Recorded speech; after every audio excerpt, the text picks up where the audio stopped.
ఈనాటి కార్యక్రమంలో సంబంధాలు మరియు ప్రమేయాలు అనే అధ్యాయం గురించి మనం కూలంకషంగా చర్చించడం జరుగుతుంది.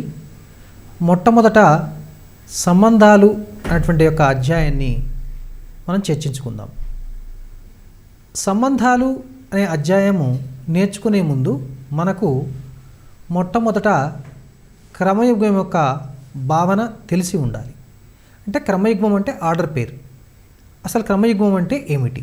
సో దాని గురించి చర్చించుకున్న తర్వాత సంబంధం అంటే ఏమిటి, సంబంధాల రకాలు, తర్వాత మనం ప్రమేయాల గురించి వివరంగా తెలుసుకుందాం. మొదట క్రమయుగ్మము. ఏ కామా బీలు రెండు సమితులు అనుకుందాం. ఇప్పుడు ఏలో ఒక మూలకము అంటే ఏ బిలాంగ్స్ టు ఏ మరియు బిలో ఒక మూలకం B, B belongs to B అయితే ఏ కామా బి ఈ రూపంలో ఉండేదాన్ని క్రమయుగ్మము అంటారు. క్రమయుగ్మము అంటారు. క్రమయుగ్మము దీన్నే ఆర్డర్ పేర్ అంటారు. ఆర్డర్ పేర్. ఈ విషయాన్ని మనం గమనించాలి. ఇప్పుడు ఏ కామా బి అనే క్రమయుగ్మము, బి కామా ఏ అనే క్రమయుగ్మం తీసుకుందాం. ఈ రెండు సమానం అవుతాయా? బి అనేది ఏకు చెందదు, ఏ అనేది బికి చెందదు. కాబట్టి ఇక్కడ బి కామా ఏ క్రమయుగ్మము ఏ కామా బికి సమానము కాదు. అంటే A comma B is not equal to B comma A. సమానం కావాలంటే A is equal to B కావాలి. ఇది క్రమయుగ్మాలు. ఇప్పుడు మనము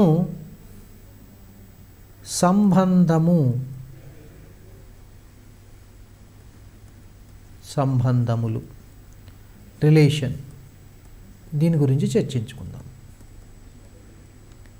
రిలేషన్, దీని ఇంగ్లీష్లో రిలేషన్స్ అంటారు. రిలేషన్స్. ఇప్పుడు మనము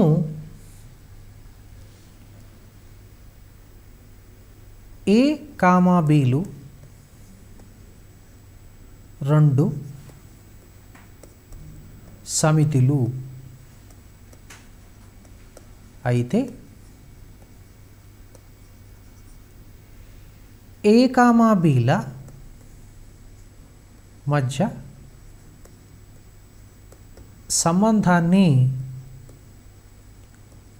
సంబంధమును కనుగొనాలంటే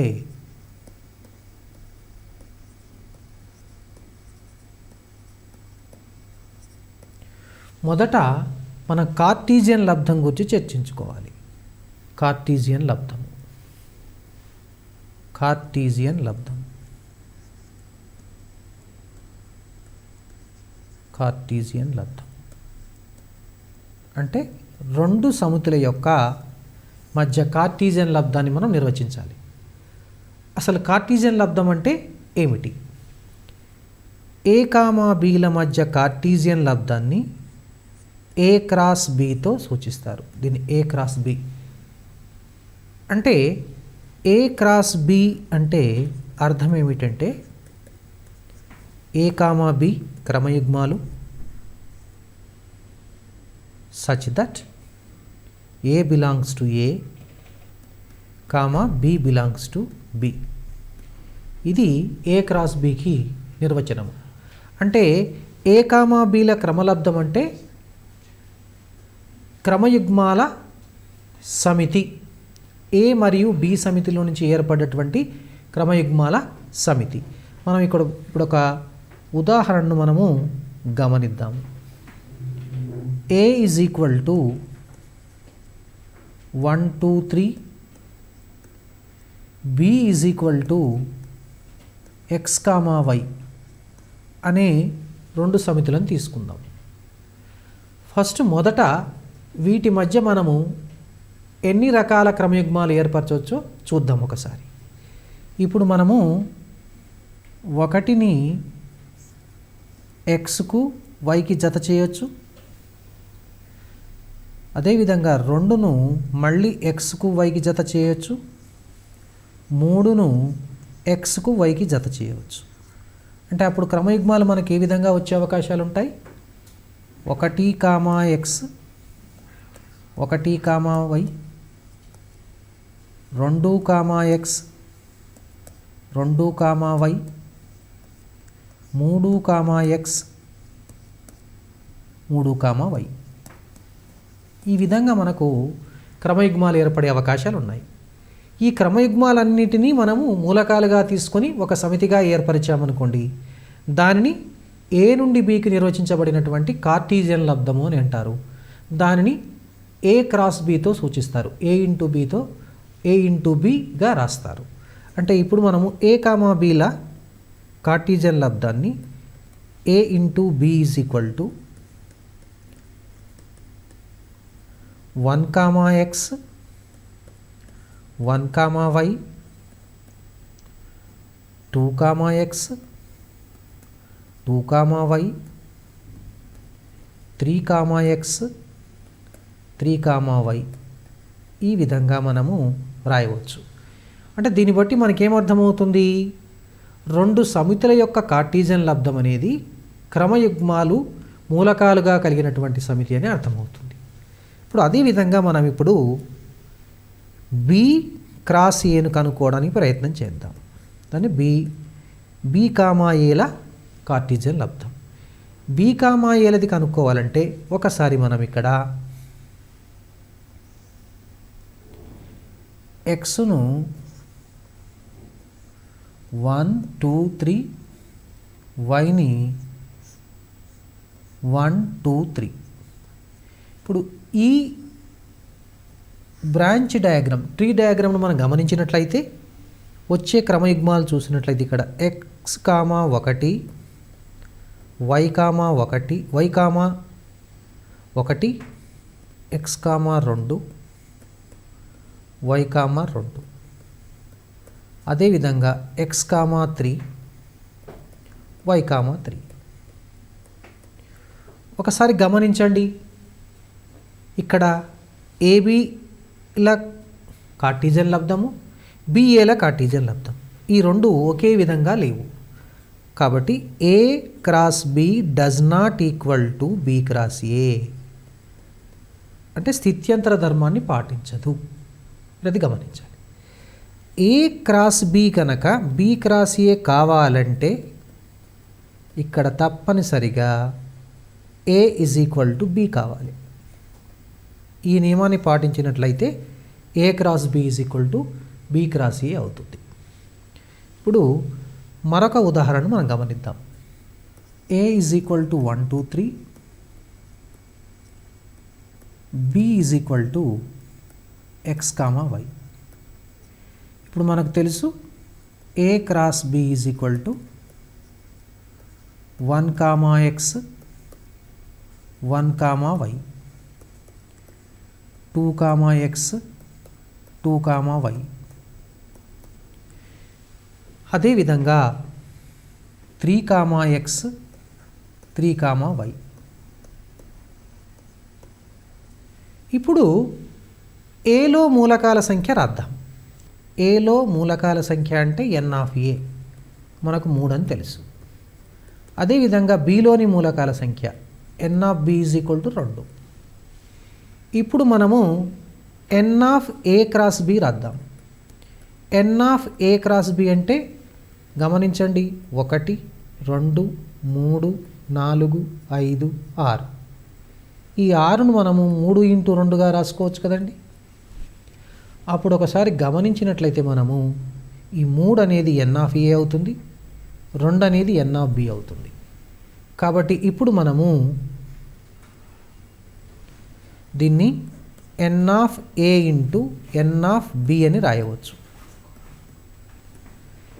ఏ కామా బి అనే 2 సమితులు తెలిసినట్లయితే n of A cross B అనేది n of A into N of B అనే సూత్రం ఇక్కడ మనము జనరలైజేషన్ చేయవచ్చు.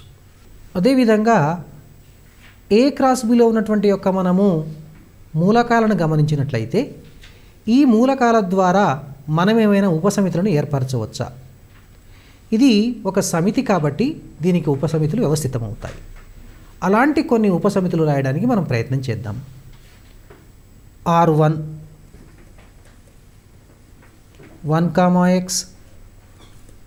1, y. R2 2, y 3, x 3, y.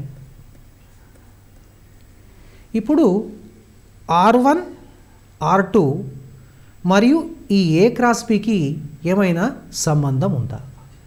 ఉపసమితులు కాబట్టి వీటిని మనము R1 subset of A cross B, R2 subset of A cross బిగా రాయవచ్చు. అంటే ఈ R1 R2 అనేవి ఏ క్రాస్ బి యొక్క ఉపసమితులు కాబట్టి ఏదైనా రెండు సమితుల యొక్క కార్టీజియన్ లబ్దం యొక్క ఉపసమితులను సంబంధాలు అని అంటారు. వాటిని ఇంగ్లీష్లో రిలేషన్స్ అంటారు కాబట్టి ఆర్తో సూచిస్తారు. ఇప్పుడు మనకు ఆర్ అనేది ఏ మరియు బి అనే సమితుల కార్టీజియన్ లబ్దం యొక్క ఉపసమితి. అంటే R is the subset R equal to A cross B. ఈ ఆర్ను మనము సంబంధము అని అంటారు.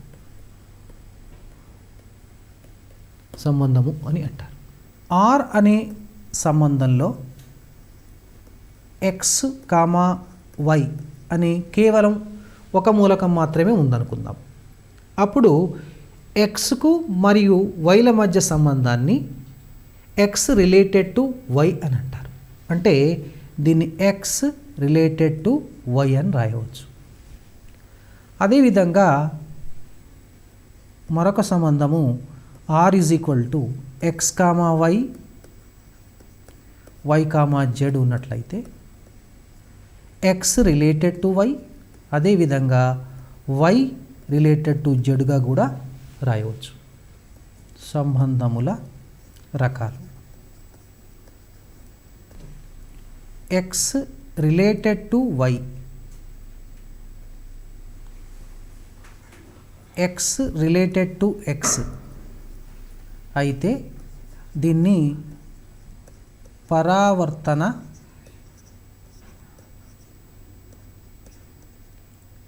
సంబంధము అని అంటారు. X related to why, why related to x దీన్ని సౌష్ఠవ సంబంధము అని అంటారు. సౌష్ఠవ సంబంధము అని అంటారు. X related to why, why related to Z అయితే ఎక్స్ రిలేటెడ్ టు జెడ్ దీనిని సంక్రమణ సంబంధము అంటారు.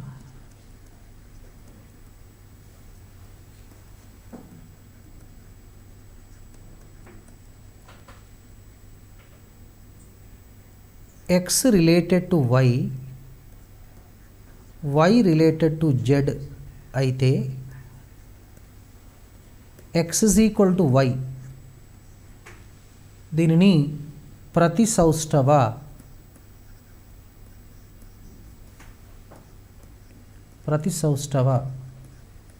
సంబంధము అని అంటారు. ఒక సంబంధము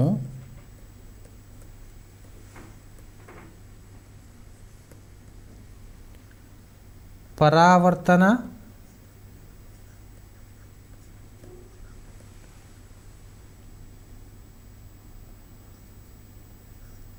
సౌష్ఠవ సంక్రమణ అయితే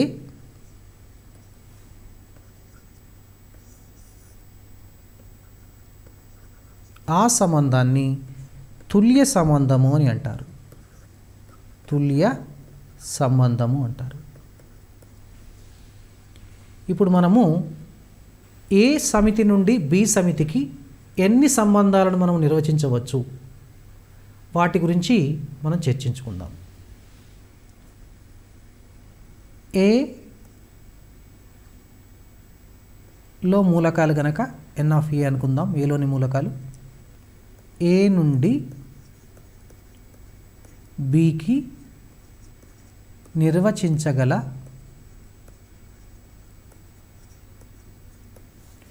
సంబంధాల సంఖ్య.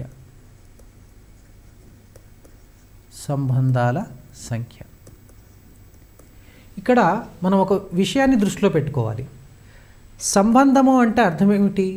సంబంధము అంటే కార్టీజియన్ లబ్ధం యొక్క ఉపసమితి. కాబట్టి ఒక సమితి యొక్క ఉపసమితి కనుక్కోవడానికి మనకు సాధారణ సూత్రం ఉంది. కాబట్టి ఆ సూత్రాన్ని కనుక మనము దీనికి అనువర్తింపచేస్తే ఏ నుండి బికి నిర్వచించగల సంబంధాల సంఖ్య వస్తుంది. అంటే ఉదాహరణకు ఏ సమితి యొక్క కార్డినల్ సంఖ్య మనకు ఎన్ ఆఫ్ ఏ అని తెలుసు, బి సమితిది ఎన్ ఆఫ్ బి అని మనకు తెలుసు. ఇప్పుడు ఏ క్రాస్ బిది N of A cross B. ఈ ఏ క్రాస్ బి యొక్క ఉపసమితుల సంఖ్య మనకు 2 to the power of N of A cross B. కాబట్టి 2 to the power of N of A cross B. N of A cross బికి మనం సూత్రాన్ని నిర్వచించుకున్నాం. కాబట్టి ఈ N of A cross B అనేది N of A into N of B. ఇప్పుడు ఈ సూత్రాన్ని మనము 2 to the power of N of A into N of B అని రాయవచ్చు. ఇప్పుడు మనం ఒక సమస్యను పరిశీలిద్దాం. A is equal to 1 2 3, B is equal to A comma B comma C. అయితే N of A cross B is equal to first option 6, B second option 3, C 9, D 10. ఇప్పుడు ఇక్కడ చూడండి, N of A is equal to 3, N of B is equal to 3. మనకు కావలసింది N of A cross B. కాబట్టి N of A cross B is equal to N of A into N of B. అంటే 3 into 3, so 9 అవుతుంది. So ఇక్కడ correct option మనకు C. C is the right answer. మనం ఈ విధంగా సమస్యను మనము సాధించుకోవచ్చు. A is equal to 1 2 3, B is equal to A comma B. అయితే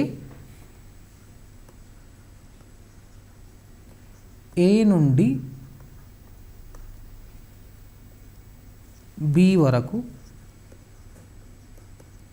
నిర్వచించగల సంబంధాల సంఖ్య.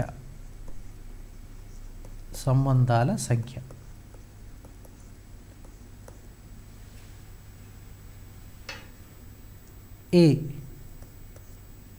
64, బి 32, సి 16, డి 6. ఏ అనే సమితి మరియు బి అనే సమితి వరకు నిర్వచించగల సంబంధాల సంఖ్య కనుక్కోవాలంటే మొదట మనకు అవసరమైనటువంటి దత్తాంశం ఏమిటంటే ఏ అనే సమితి యొక్క కార్డినల్ సంఖ్య, బి అనే సమితి యొక్క కార్డినల్ సంఖ్య మనకు తెలవాలి. ఏ అనే సమితిలో 3 మూలకాలు ఉన్నాయి కాబట్టి దాని యొక్క కార్డినల్ సంఖ్య N of A is equal to 3. అదేవిధంగా బి అనే సమితిలో 2 మూలకాలు ఉన్నాయి కాబట్టి దాని యొక్క కార్డినల్ సంఖ్య N of B is equal to 2. మొదట మనకు ఈ 2 అంశాలు తెలిసినట్లయితే ఏ నుండి బి వరకు నిర్వచించగల సంబంధాల సంఖ్యను మనము 2n(a) ఇంటూ n(b) అనే సూత్రం ద్వారా మనము దాన్ని సులభంగా కనుక్కోవచ్చు. సో మొదట n(a) 3, n(b) = 2. కావలసిన సంబంధాల సంఖ్య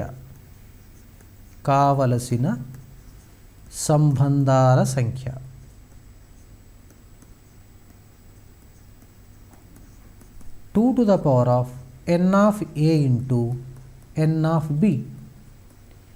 ఇప్పుడు మనం ప్రతిక్షేపిస్తే 2³ ఇంటూ 2 2⁶.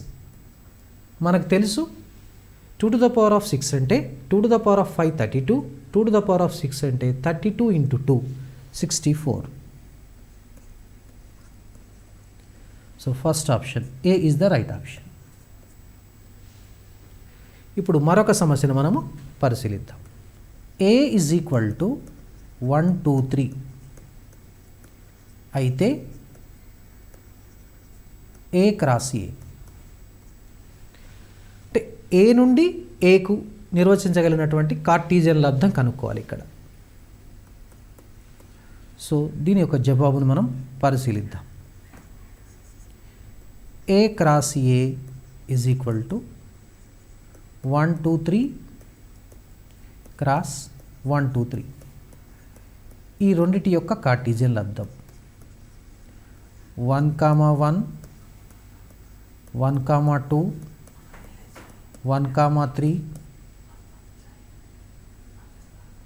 2, 1 2, 2 2, 3 అదేవిధంగా 3, 1 3, 3.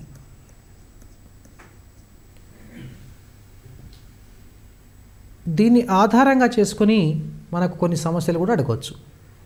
a = 1, 2, 3 అయితే a నుండి aకు నిర్వచించగల సంబంధాల సంఖ్య. ఇప్పుడు చూడండి n(a) = 3 కాబట్టి సంబంధాల సంఖ్య కావలసిన సంబంధాల సంఖ్య 2n(a)² అవుతుంది. సో 2^3². సో 2^9. సో ఈ విధంగా మనము ఇది గణించవచ్చు. మనం ఇప్పుడు ప్రమేయాల గురించి చర్చించుకుందాం. ప్రమేయాలు, ఫంక్షన్స్.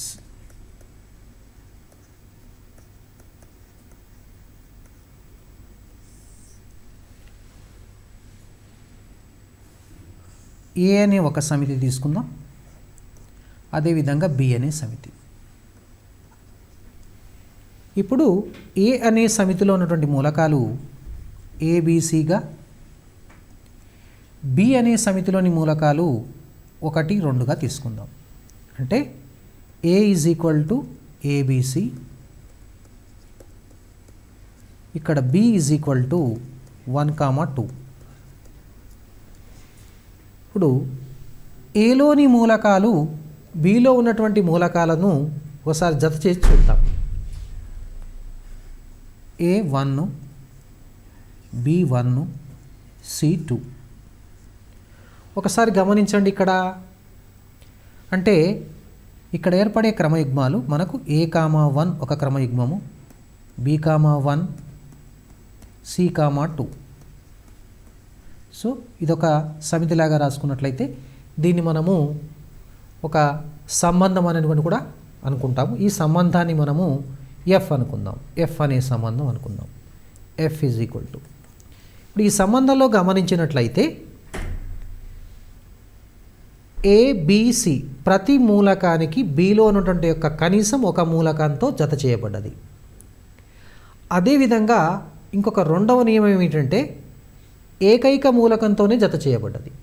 అంటే ఏలోని ఏకైక మూలకంతో కానీ బిలో ఉన్నటువంటి కనీస మూలకంతో జత చేయబడ్డది. కాబట్టి ఈ విధంగా ఒక ప్రత్యేక లక్షణము కలిగినటువంటి యొక్క సంబంధాన్ని మనం ప్రమేయము అని అంటాం. దీన్ని ప్రమేయము అంటాం. ఇక్కడ ఇప్పుడు మనము ఏ నుండి బికి ప్రమేయాన్ని, దాన్నే ఎఫ్ మ్యాప్స్ A to Bతో సూచిస్తాం. ఎఫ్ మ్యాప్స్ A to Bతో సూచిస్తాం. ఇప్పుడు ఈ ప్రమేయంలో ఏ బి వీటి మధ్య సంబంధాన్ని మనము ఎఫ్ అదే ప్రమేయాన్ని ఎఫ్గా అనుకున్నట్లయితే దీనిలో ఒక మూలకం ఎక్స్గా తీసుకుంటే దీనిలో ఒక మూలకం వైగా తీసుకుంటే ఇప్పుడు ఏను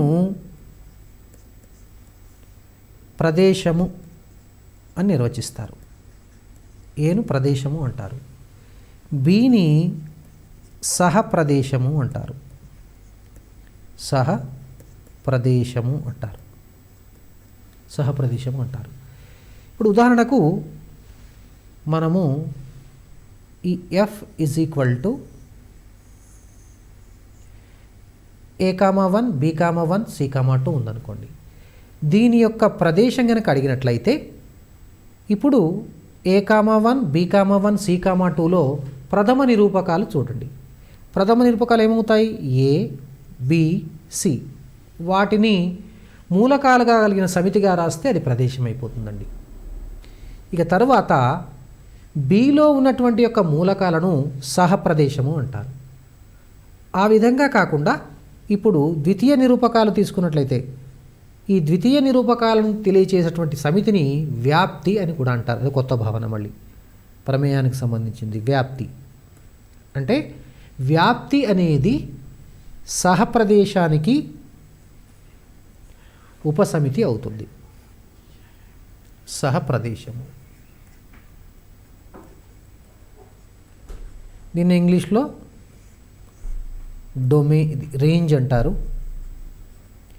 ఇది కోడొమైన్ అంటారు. కోడొమైన్ అంటారు. ఇప్పుడు ఏ, బి వీటి మధ్య నిర్వచించబడినటువంటి ప్రమేయం మనం ఎఫ్ అనుకుందాం. దీనిలో ఎక్స్ అనే మూలకం ఉంది, దీంట్లో వై అనే మూలకం ఉంది అనుకుందాం. ఇక్కడ చూడండి, important point, F maps A to be ఒక ప్రమేయము.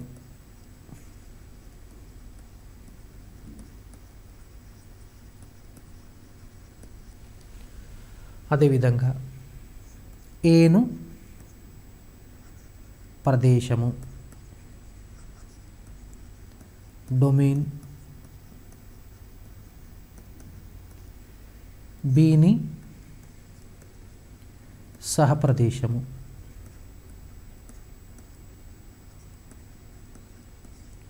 సహప్రదేశం అంటే కోడొమైన్, కోడొమైన్ అంటారు.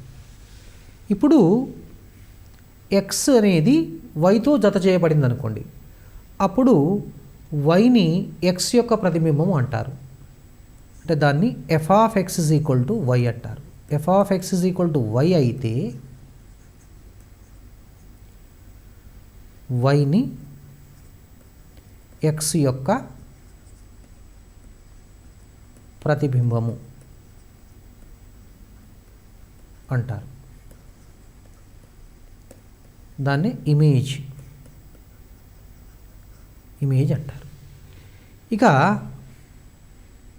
ఎక్స్ని విలోమ ప్రతిబింబము అంటారు. విలోమ ప్రతిబింబము అంటారు. ప్రతిబింబము అని అంటారు. అంటే ఇన్వర్స్ ఇమేజ్. ఇన్వర్స్ ఇమేజ్ దీన్ని ఏ విధంగా రాస్తారంటే X is equal to F inverse Y అని రాస్తారు. అంటే మనం ఈ విధంగా గుర్తుపెట్టుకోవచ్చు. F of X is equal to కనుక వై అయితే X is equal to F inverse Y, ఈ విధంగా రాయటం జరుగుతుంది. చూడండి మరొకసారి, దీన్ని ప్రదేశము, దీన్ని సహప్రదేశము, సహప్రదేశము అని అంటారు. A is equal to A,1 B,2 C,3. ఇది ప్రమేయం అవుతుందా కాదా అంటే ఈ సంబంధము ప్రమేయం అవుతుందా లేదా మనం పరిశీలించాలి. దీనికి మనము దీని మామూలుగా ఎఫ్ అనేది ఏబిసి, దీన్ని ఏ అనుకుందాం, బి అనుకుందాం. 1 2 3. ఏ 1తో జత చేయబడ్డది, బి 2 చేత జత చేయబడ్డది, సి 3 చేత జత చేయబడ్డది. అంటే ఇక్కడ ఇది ప్రమేయం అవుతుందా కాదా అంటే ఏ విధంగా పరిశీలించాలంటే ఒక పరీక్ష అండి. ఏలో ఏ ఒక్క మూలకాన్ని వదిలేయకూడదు, బిలో కొన్ని మూలకాలు వదిలేయచ్చు. కానీ దీనిలో ఒక మూలకానికి ఒక ప్రతిబింబం మాత్రమే ఉండాలి బిలో. అలాంటి అప్పుడు మాత్రమే దాన్ని ఏమంటారంటే ప్రమేయం అంటారు. కాబట్టి ఇది ప్రమేయం అవుతుంది. ప్రమేయము ఎఫ్ ఇజ్ ఈక్వల్ టు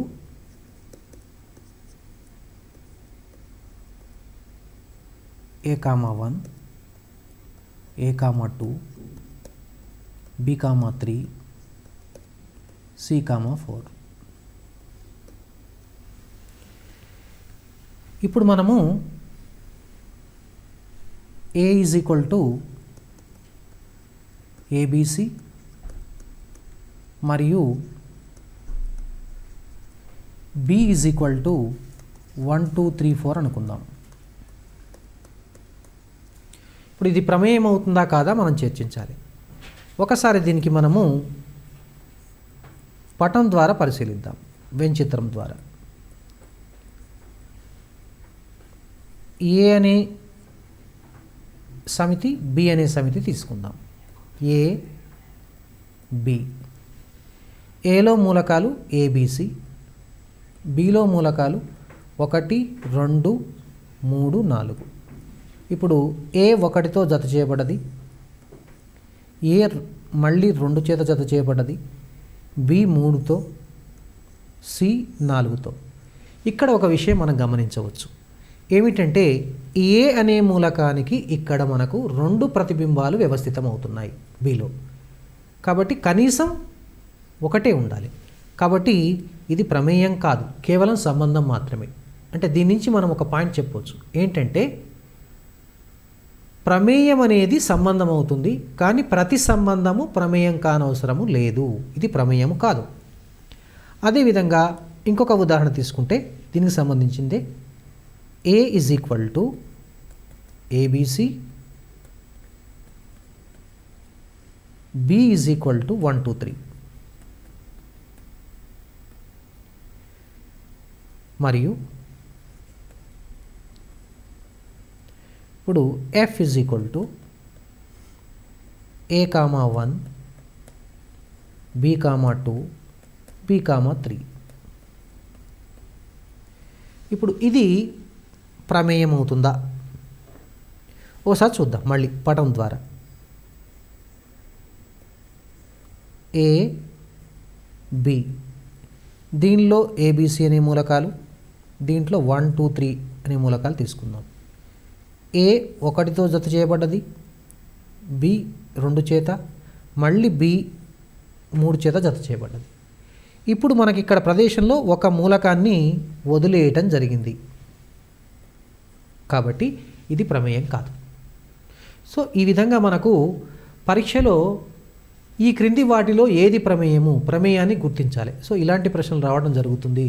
మీరు వాటిని జాగ్రత్తగా పరిశీలించి చేయవలసిన అవసరం ఉంటుంది. ప్రమేయాల రకాలు.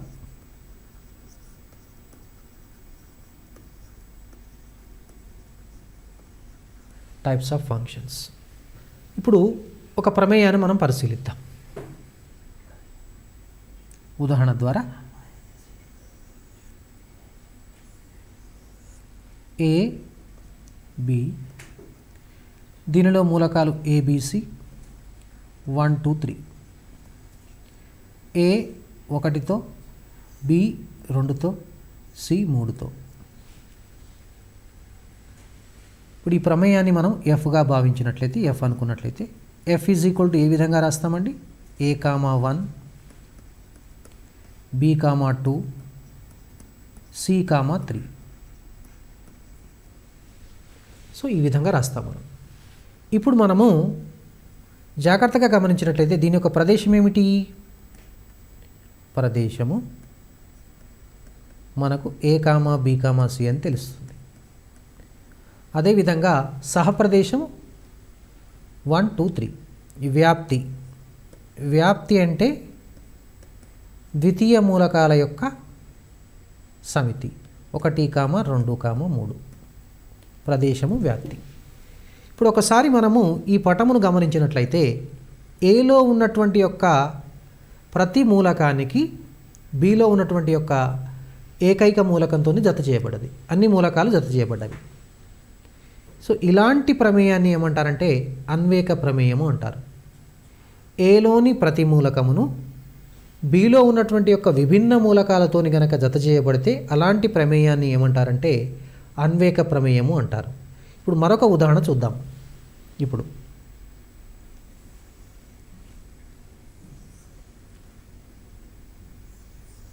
ఏ B 1 2 3 4 A B C D ఈ 1 ఏతోని 2 బితోని 3 సితోని 4 డితోని. ఇది అన్వేక ప్రమేయం అవుతుందా? ఒకసారి గమనించండి. ఏలోని విభిన్న మూలకాలు బిలోని విభిన్న మూలకాలతోని జత చేయబడ్డాయి కాబట్టి ఇది అన్వేక ప్రమేయం అవుతుంది. అన్వేక ప్రమేయం,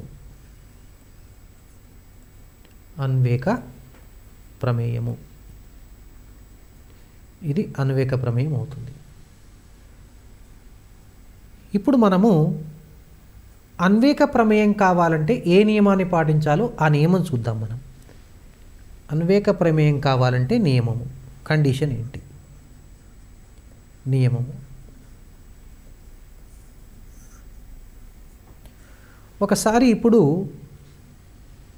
ఎన్ ఆఫ్ ఏ, దీనిలో ఉన్నటువంటి ఒక ఎన్ ఆఫ్ ఏ రాద్దాం. ఎన్ ఆఫ్ ఏ అంటే 3, ఎన్ ఆఫ్ బి 3. అదేవిధంగా ఈ ఉదాహరణలో N of A 4, N of B ఇక్కడ 5.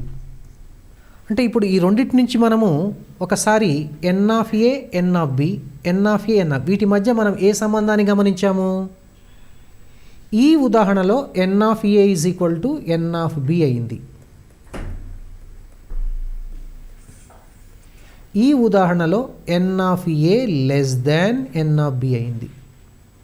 కాబట్టి ఇప్పుడు మనము ఏ నుండి బికి, ఏ నుండి బికి మనం ఒక అన్వేక ప్రమేయాన్ని గనక మనము నిర్వచించబడాలంటే ఏ నియమాన్ని పాటించాలి? ఏ కామా బీలు గనక 2 శూన్యేతర సమితులైనట్టయితే వాటి మధ్య అన్వేక ప్రమేయాన్ని గనక మనం నిర్వచించాలంటే అది N of A less than or equal to N of B కావాలి.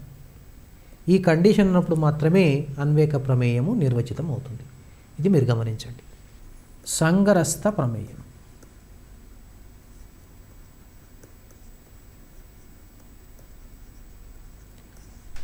దీన్నే సర్జెక్షన్ అంటారు. సర్జెక్షన్. ఇప్పుడు మనకు ఏ ఒక సమితి, బి ఒక సమితి అయితే వీటి మధ్య నిర్వచించిన ప్రమేయం ఎఫ్ అనుకుందాం. ఇది ఎక్స్, ఇది Y. B is equal to గనక ఎఫ్ ఆఫ్ ఏ అయితే B is equal to F of A. F of A అంటే ఇక్కడ వ్యాప్తి అని అర్థం. ఇక్కడ వ్యాప్తి.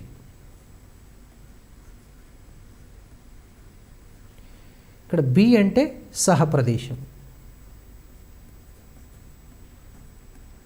అంటే ఒక ప్రమేయంలో సహప్రదేశం కనుక వ్యాప్తికి సమానమైతే అంటే ఇక్కడ సహప్రదేశము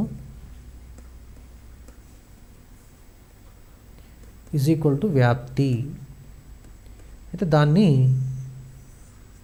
మనం సంగ్రస్త ప్రమేయము అంటాం. ఇప్పుడు ఉదాహరణకు తీసుకుందాం. ఒక ఉదాహరణ మనం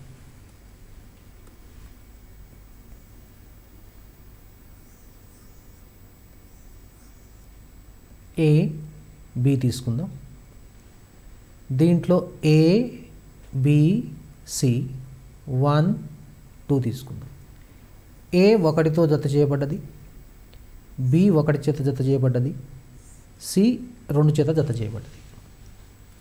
ఇప్పుడు ఈ ప్రమేయాన్ని మనం ఎఫ్ అనుకుందాం. ఇక్కడ f is equal to A comma 1, B comma 1, C comma 2. ఇప్పుడు ఇక్కడ ఒకసారి గమనించండి, సహప్రదేశము బి ఈజ్ ఈక్వల్ టు మనకు 1,2 అని తెలుసు. వ్యాప్తి అది కూడా 1,2. వ్యాప్తి అనేది సహప్రదేశానికి సమానమవుతుంది కాబట్టి ఈ ప్రమేయము సంగ్రస్త ప్రమేయం అవుతుంది. అదేవిధంగా ఏ బి అనే 2 సమితులు తీసుకుందాం. ఇది ఏ, ఇది బి, ఇది సి, ఇది 1, ఇది 2, ఇది 3 అనుకుందాం. ఏ 1 చేత, బి 2, సి 3కు జత చేసినట్లయితే ఈ ప్రమేయాన్ని మనం ఎఫ్ అనుకుందాం. F is equal to A comma 1, B comma 2, C comma 3.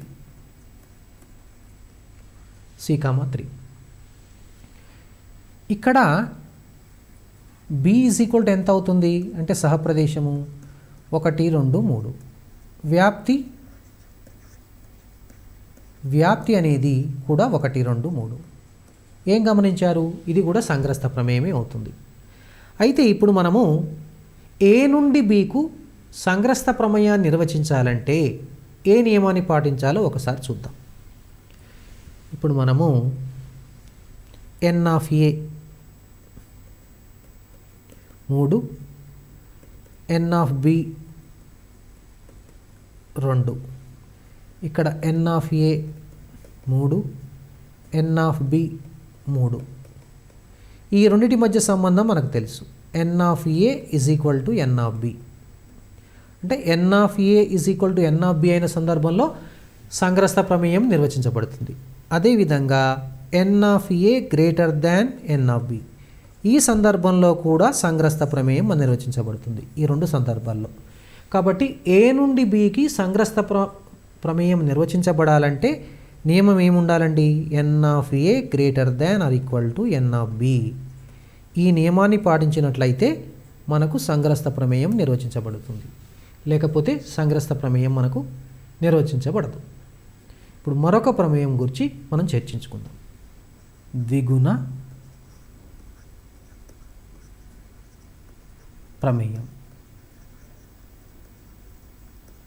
దీన్ని బైజెక్షన్ అంటారండి. బైజెక్షన్, ద్విగుణ ప్రమేయం. ఇప్పుడు మనము ఒక ఉదాహరణ తీసుకుందాం. ఇది ఏ, ఇది బి. ఏలో మూలకాలు ఏ, బి, సి. 1, 2, 3 తీసుకుందాం. బిలో ఏ 1తోని, బి 2తోని, సి 3తోని. దీన్ని ఎఫ్ అనే సంబంధం ఎఫ్, లేకపోతే ప్రమేయాన్ని కూడా మనం ఎఫ్ అని అనుకుందాం. ఇప్పుడు మనము ఎఫ్ను మనము A comma 1, B comma 2, C comma 3గా రాద్దాం. బి ఈజ్ ఈక్వల్ టు సహప్రదేశము 1, 2, 3. వ్యాప్తి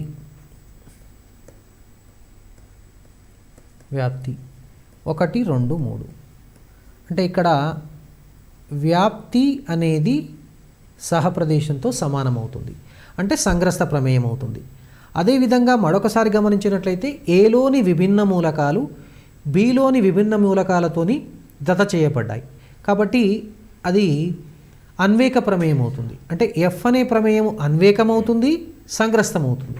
కాబట్టి ఈ ప్రమేయాన్ని ద్విగుణ ప్రమేయము అంటారు. అంటే ఇక్కడ మీరు గమనించినట్లయితే ఇక్కడ మనము ఎఫ్ అనేది అన్వేకము మరియు సంగ్రస్తము. కావున ఈ విధంగా అన్వేకము మరియు సంగ్రస్తమయ్యే ప్రమేయాన్ని ద్విగుణ ప్రమేయము అంటారు. కాబట్టి ఇప్పుడు ఎఫ్ని ఇక్కడ ద్విగుణ ప్రమేయము అంటారు. ద్విగుణ ప్రమేయము, దీన్ని బైజెక్షన్ అంటారు. ఇప్పుడు బైజెక్షన్ కావాలంటే నియమం ఒకసారి చూద్దాం. దీనిలో n of A is equal to 3, N of B is equal to 3. వీటి మధ్య సంబంధాన్ని ఎలా ఏర్పరచవచ్చండి? N of A is equal to N of B. ఒక విషయాన్ని గమనించాలి, n of B is equal to N of B అయినప్పుడు మాత్రమే మనం సంగ్రస్త ప్రమేయాన్ని నిర్వచించవచ్చు. ఇంతవరకు మనము సంబంధాలు, ఆ సంబంధాల యొక్క రకాలు, అదేవిధంగా ప్రమేయం అంటే ఏమిటి, ప్రమేయాల రకాలలో అన్వేకము, సంగ్రస్తము, ద్విగుణ ప్రమేయం గురించి నేర్చుకోవడం జరిగింది. వీటికి సంబంధించినటువంటి మరికొన్ని అంశాలు వచ్చే తరగతిలో నేర్చుకుందాం. అంతవరకు సెలవు.